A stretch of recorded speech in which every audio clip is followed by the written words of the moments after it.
Once upon a time, in a small village in the Egyptian countryside, there lived a young boy named Imad. Imad lived with his mother and father near a river that flowed beside their village. Unlike most of the villagers, Imad was not interested in farming or working in the fields. His father did not own land, but that was not the real reason. The truth was that Imad constantly dreamed of becoming rich.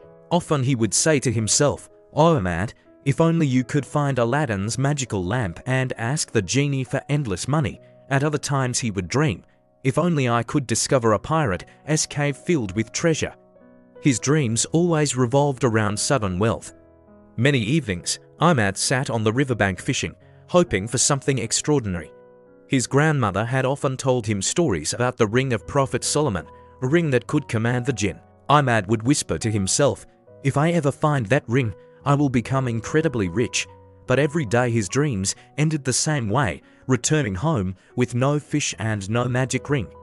One day, while Imad was sitting by the river dreaming again, he noticed an old man nearby.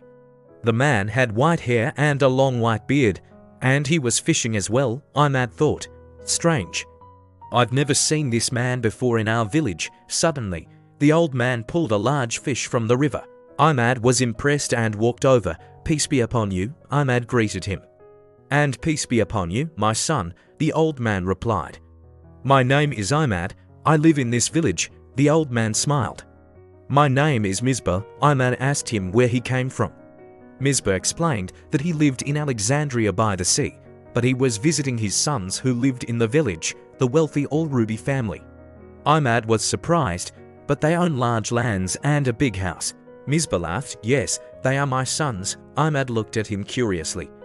"You must be rich too." Misbah nodded. "Fishing helped me build my wealth." Imad leaned closer and said excitedly, "Do you think I might find Solomon's ring or Aladdin's lamp while fishing?" Misbah burst into laughter. "My son, those are stories from imagination. No one should build their life on such dreams," Imad insisted. "But you became rich through fishing." Misbah smiled. "Yes, but not because of magic." Then he said something mysterious. "My wealth came from 3 flowers." Imad became excited. "3 flowers? Where can I find them?" Misbah replied calmly, "They are inside you." Misbah began telling Imad about the first flower. "The first flower is the flower of hard work and effort." To explain, he told the story of the 3 little pigs. 3 pigs built houses to protect themselves from a wolf. One built a house of leaves, another built a house of branches, but the 3rd pig worked hard and built a strong house of bricks. When the wolf came, he easily destroyed the weak houses. The 2 pigs ran to their brother's strong house. The wolf tried again and again to blow it down, but failed. Finally he left in defeat. Misbah looked at Imad and said, "The one who works hard builds strength that protects him." Imad nodded. "I understand. Hard work brings security." Misbah smiled and quoted a famous line, "According to effort come the highest achievements." Then he said, "Next week I will tell you about the 2nd flower." A week later they met again. Imad looked discouraged. "What happened?" Misbah asked. Imad sighed. "I tried working harder this week, but I caught almost nothing." Misbah smiled gently. "You learned the 1st flower, but you still need the 2nd. He began another story, the ant named Shamel.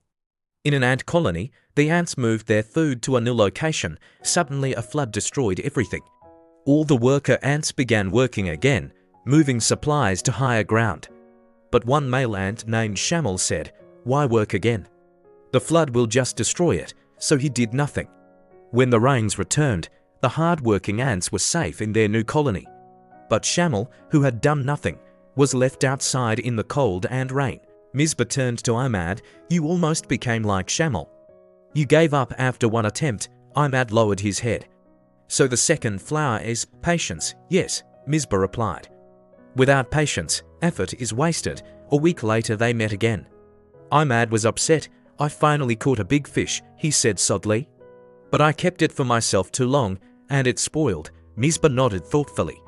"That reminds me of another story." He told Imad about 3 brothers who inherited a farm from their father. Their father always gave part of the harvest to the poor. After he died, the brothers decided, "Why give our crops away? We worked for them." They planned to keep everything. But when harvest time arrived, they discovered something shocking. The entire crop had rotted on the trees. Realizing their mistake, they repented and promised to help the poor again. After that, their land flourished. Misbah looked at Imad. "Do you know the third flower now?" Imad answered quietly, "Yes, it is generosity." Misbah smiled, "Correct. Wealth grows when it is shared." From that day forward, Imad changed. He worked hard, he remained patient, and he gave generously. Each day, he fished and brought food home. Sometimes he shared extra fish with neighbors who needed it. Helping others filled him with happiness. One day, Imad caught a very large fish. On his way home, he met a stranger who seemed poor and lost. The man asked politely, "Could you spare some fish for my children?" Without hesitation, Imad gave him the largest fish. The stranger thanked him and asked his name. "My name is Ahmed Abdul Rahman," he replied. 2 days later, a letter arrived. It summoned Imad to the governor's office in the provincial capital. Confused and nervous, Imad went there. When he entered the office, he froze in shock. The governor sitting behind the desk was the same man he had helped. The governor smiled. "I disguised myself as a poor traveler," he explained. "I was searching for honest young people to grant farmland to." Then he said, "Because of your generosity, you have been chosen to receive 10 acres of fertile land." Imad was speechless. "What will you plant?" the governor asked. Imad smiled. "I will begin by planting 3 flowers. 1 year later." A year later, Imad returned to the riverbank. There he met Misbah again. Misbah looked at him and smiled. "I can see success in your face." Imad told him everything about the land, the farm, and the workers he now employed. Then he said proudly, "And I specialize in growing flowers." Misbah laughed happily. "You deserve this success." Then he said, "Now you see that each person already possesses their own magic lamp and Solomon's ring." Imad nodded. "Yes, the 3 flowers: hard work, patience, and generosity." And so, Imad learned that true wealth does not come from magical lamps or easy dreams, but grows like beautiful flowers when we care for them.